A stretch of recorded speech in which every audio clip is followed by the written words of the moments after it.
نؤكد التزامنا بالانفتاح على محيطنا الجهوي وخاصة جوارنا المباشر في علاقاتنا بالشعب الجزائري الشقيق.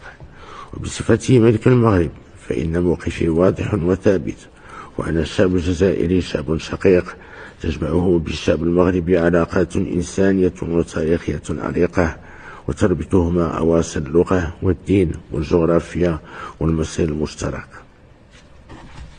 لذلك حرصت دوما على مد اليد لأشقائنا في الجزائر، وعبرت على استعداد المغرب لحوار صريح ومسؤول، حوار أخوي وصادق حول مختلف القضايا العالقة بين البلدين.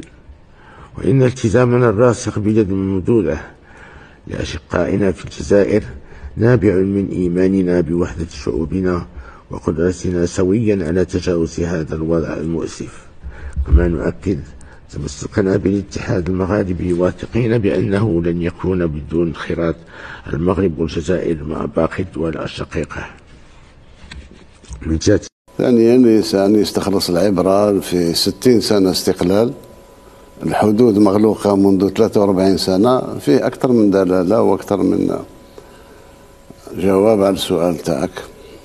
كل حال وصلنا تقريبا نقطة لا رجوع،